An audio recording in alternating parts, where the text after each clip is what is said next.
Welcome to VR Academy. నేను మీ Venkata Reddy, geography faculty and disaster management faculty.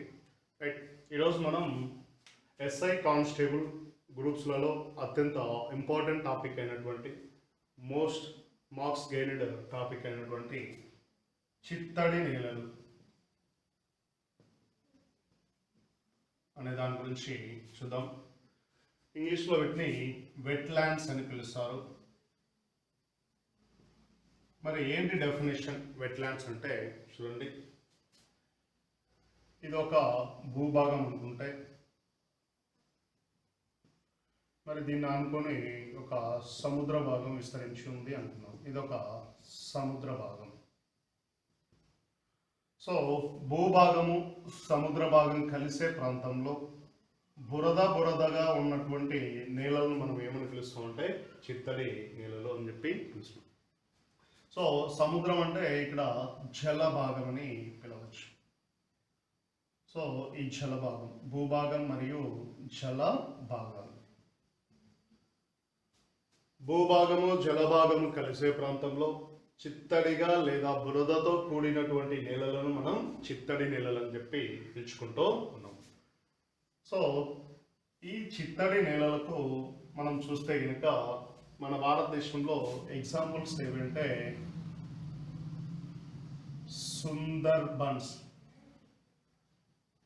Sundarbans అనేది ఒక ఎగ్జాంపుల్గా మనం చెప్పుకుంటూ ఉన్నాం. రైట్, చిత్తడి నేలలు అనేవి వేటికి ఎగ్జాంపుల్స్? చిత్తడి నేలలకు ఎగ్జాంపుల్స్ ఏవంటే సుందర్బన్స్. మరి చిత్తడి నేలలు వేటికి ఎగ్జాంపుల్స్ అంటే ఎకోటోన్ అనే దానికి ఎగ్జాంపుల్ ఏవి అంటే చిత్తడి నేలలు. ఇక్కడ ఎకోటోన్కు ఎగ్జాంపుల్ ఏవి అంటే చిత్తడి నేలలు. మరి ఏంటి ఎకోటోన్ అంటే చూడండి, భూభాగం అనేది భూ ఆవరణం అంటారు దీన్ని, భూ ఆవరణం. అలాగే ఇక్కడ జలావరణం అంటారు. అంటే ఇదొక ఆవరణము, ఇదొక ఆవరణం. భూ ఆవరణము, జల ఆవరణం. ఈ రెండు ఆవరణాలు అంటే రెండు వేరు వేరు ఆవరణాలు కలిసే ప్రాంతంలో ఉన్న భాగాన్ని మనం ఏమని పిలుస్తామంటే ఎకోటోన్ అని చెప్పి పిలుస్తాం. రెండు వేరు వేరు ఆవరణ వ్యవస్థలు కలిసే భాగాన్ని లేదా కలిసే ప్రాంతాన్ని మనం ఎకోటోన్ అని పిలుస్తున్నాం. మరి ఎకోటోన్కు చక్కటి ఉదాహరణ ఏది అంటే చిత్తడి నేలలు. మరి చిత్తడి నేలలు వేటికి నిలవుగా ఉంటాయంటే చూడండి, జీవ వైవిధ్య కేంద్రాలకు నిలవుగా ఉంటాయి. జీవ వైవిధ్య కేంద్రాలు అని చెప్పి వీటిని పిలుచుకోవచ్చు. జీవ వైవిధ్య కేంద్రాలు. ఎకోటోన్స్ ఈ చిత్తడి నేలలు వేటికి కేంద్రాలుగా ఉంటాయంటే జీవ వైవిధ్య కేంద్రాలకు నిలవుగా ఉంటాయి. జీవ వైవిధ్యం అనగా ఏమిటి అంటే చూడండి, అనేక జీవులు జంతువులు వివిధ రకాల వృక్షాలు, కీటకాలు అన్నీ కలిసి ఒక ప్రాంతంలో జీవిస్తూ ఉంటే ఆ ప్రాంతాన్ని జీవ వైవిధ్య కేంద్రం అని చెప్పి పిలుస్తాం. అనేక విభిన్నతలు కలిగిన జీవులు, వృక్షాలు, జంతువులు, కీటకాలు అన్నీ కలిసి ఒక ప్రాంతంలో జీవిస్తుంటే దాన్ని జీవ వైవిధ్య కేంద్రం అని చెప్పి. అలాంటి జీవ వైవిధ్య కేంద్రాలకు నిలవులు ఏవి అంటే చిత్తడి నేలలు అని చెప్పి పిలుస్తున్నాం. మరి ఈ చిత్తడి నేలల సంరక్షణ కోసం మనం ఏవైనా చర్యలు తీసుకున్నామంటే చూడండి, మనం తీసుకోవడం జరిగింది. దీనికి సంబంధించి ప్రపంచవ్యాప్తంగా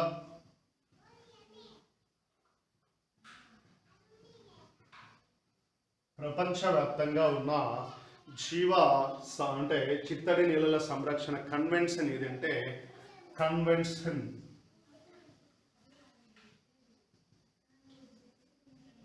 చూడండి, ఇక్కడున్న ప్రపంచవ్యాప్తంగా ఉన్న కన్వెన్షన్ ఏదంటే రామ్సార్ కన్వెన్షన్ అని పిలుస్తాం. రామ్సార్ కన్వెన్షన్ అని దీన్ని పిలుస్తాము. ఈ రామ్సార్ కన్వెన్షన్ ఎప్పుడు జరిగింది లేదా రామ్సార్ మీటింగ్ ఎప్పుడు జరిగింది అని మనం చూస్తే కనుక 1971లో ఇది జరగటం జరిగింది. ఈ రామ్సార్ అనేది ఏంటి అంటే ఇరాన్లోని ఒక ప్రాంతం, ఇరాన్లోని ఒక సిటీ అని చెప్పి పిలుచుకోవచ్చు. ఈ సిటీలో ఒక మీటింగ్ జరిగింది. సో అది చిత్తడి నేలలకు సంబంధించి చర్చించడానికి జరిగినటువంటి ఒక మీటింగ్ కాబట్టి దాన్ని ఆ విధంగా పిలుచుకుంటున్నాం. అంటే రామ్సార్ కన్వెన్షన్ లేదా రామ్సార్ మీటింగ్ లేదా రామ్సార్ అగ్రిమెంట్ లేదా రామ్సార్ ఒప్పందం అని చెప్పి పిలుస్తాం. 1971లో జరిగింది. మరి ఇది ఎప్పటి నుంచి అమల్లోకి వచ్చింది అంటే చూడండి, 1975 నుంచి అమల్లోకి రావటం జరిగింది ఈ రామ్సార్ ఒప్పందం. మరి ఏంటి రామ్సార్ ఒప్పందం అంటే ప్రపంచవ్యాప్తంగా ఉన్న చిత్తడి నేలల సంరక్షణ కోసం దీన్ని నిర్వహించడం జరుగుతుంది. మరి 2020 నాటికి జనవరి నాటికి దీంట్లో మొత్తం సభ్య దేశాల సంఖ్య ఎంత అంటే 171. 2020 జనవరి నాటికి 171 సభ్య దేశాలు ఇందులో కలవు. మరి ఈ రామ్సార్ ఒప్పందాన్ని మనం చూస్తే కనుక చిత్తడి నేలలకు సంబంధించి ప్రపంచవ్యాప్తంగా ఉన్న ఏకైక కన్వెన్షన్ లేదా ప్రొటెక్షన్ లేదా కన్వర్షన్ అగ్రిమెంట్ ఏదంటే ఇదే అని చెప్పి చెప్తాం. అంటే ప్రపంచవ్యాప్తంగా చిత్తడి నేలల సంరక్షణ కోసం తీసుకున్నటువంటి ఒక ఒప్పందం ఏదంటే ఏకైక ఒప్పందం రామ్సార్ ఒప్పందం అని చెప్పి మనం చెప్పుకుంటాం. మరి ఈ రామ్సార్ ఒప్పందం అనేది మనకు 1971లో జరిగింది. 1975 నుంచి అమల్లోకి వచ్చింది. మరి ఈ ఒప్పందం ప్రకారం ఒక రిపోర్ట్ను మనకు తయారు చేయడం జరుగుతుంది. ఆ రిపోర్ట్ మనకు 2020 జనవరి 28న వచ్చింది.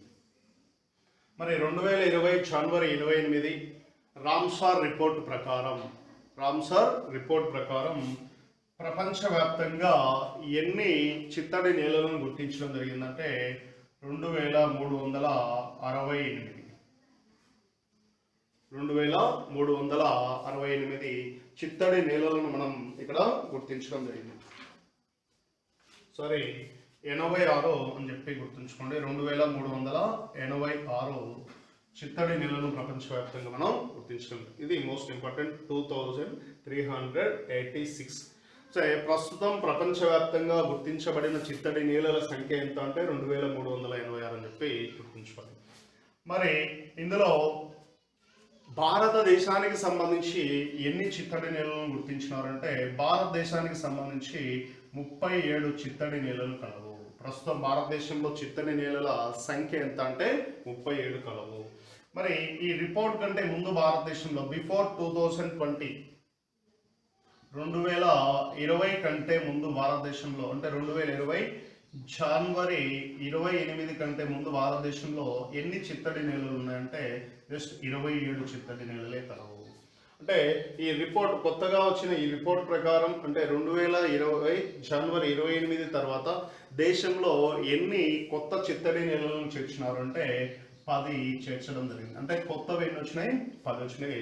మొత్తం కలిపితే ఎన్ని ఉన్నాయి? 37. దీనికంటే ముందు అంటే 2020 కంటే ముందు భారతదేశంలోని చిత్తడి నేలల సంఖ్య ఎంత అంటే 27.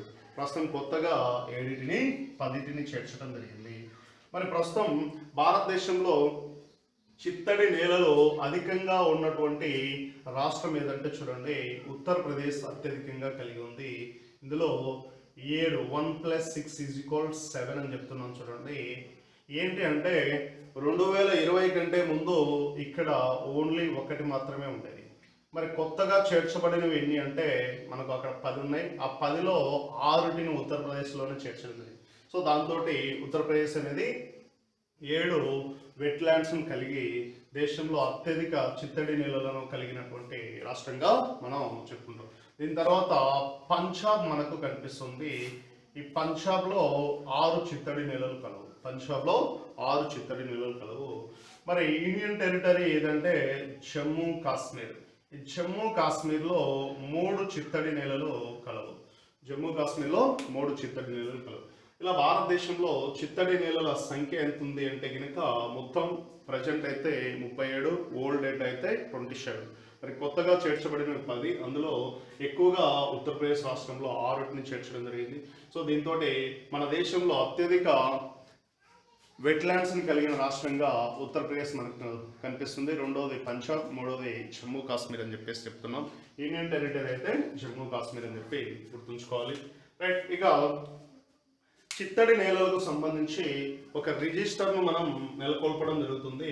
ఆ రిజిస్టర్ ఏదో కూడా చూడాలి. దానికంటే ముందు మరి భారతదేశంలోని చిత్తడి నేలలు మొదటగా ఎన్నింటిని గుర్తించినారు? మొదటగా గుర్తించబడినది ఏది? భారతదేశంలో చిత్తడి నేలల్లో మొట్టమొదటగా గుర్తించబడినది.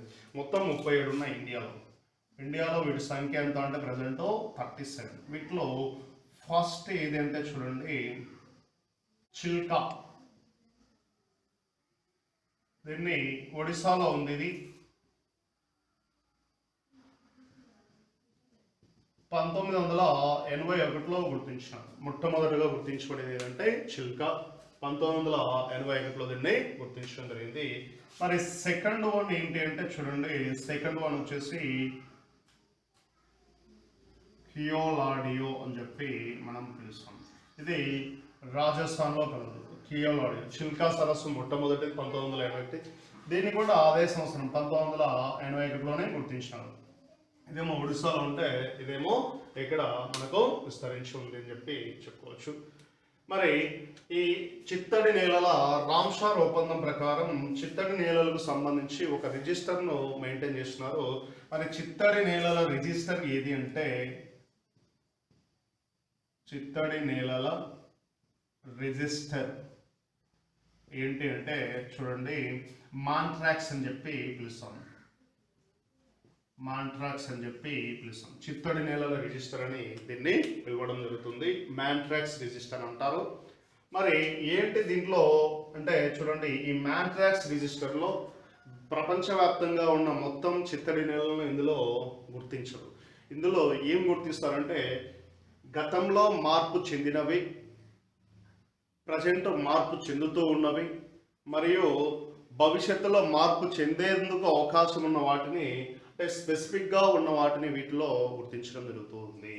సో అలా మొత్తంగా ప్రపంచవ్యాప్తంగా ఎన్ని గుర్తించినారంటే దీంట్లో 40. అంటే చూడండి, బాగా గుర్తుపెట్టుకోండి. మాంట్రాక్స్ రిజిస్టర్లో ఏ చిత్తడి నేలను గుర్తిస్తారంటే, ఆల్రెడీ మార్పు చెందిన వాటిని గుర్తిస్తారు, మార్పు చెందేందుకు అవకాశం ఉన్న వాటిని గుర్తిస్తారు, సో అలాగే మార్పు చెందుతూ ఉన్న వాటిని గుర్తిస్తారు, అంటే ప్రజెంట్ ప్రాసెస్ జరుగుతూ ఉన్న వాటిని గుర్తిస్తారు.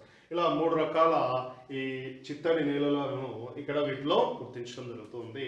సో రైట్, మరి ప్రపంచవ్యాప్తంగా ఎన్ని ఉన్నాయంటే ఇదో 48 ఉన్నాయి. మన దేశంలో ఎన్ని ఉన్నాయంటే రెండింటిని గుర్తించడం జరిగింది. మన దేశంలో వీటికి సంబంధించి రెండింటిని మనం గుర్తించడం జరిగింది. అవి ఒకటి కియోలాడియో, అది ఒకటి వచ్చేసి కియోలాడియో,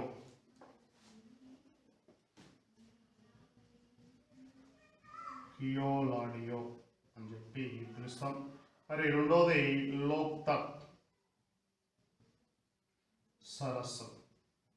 ఈ కియోలాడియో అనేది మనకు రాజస్థాన్లో కనిపిస్తుంది, ఇది మణిపూర్లో కనిపిస్తుంది. ఈ కియోలాడియో రాజస్థాన్లో ఉంది. దీన్నే ఘనా బర్డ్ శాంక్చురీ అంటారు, లేదా భరత్పూర్ బర్డ్ శాంక్చురీ, అంటే భరత్పూర్ పక్షి సంరక్షణ కేంద్రం లేదా ఘనా పక్షి సంరక్షణ కేంద్రం అని కూడా కియోలాడియో అని పిలుస్తారు. లోక్తక్ అనేది మనకు మణిపూర్లో కలదు.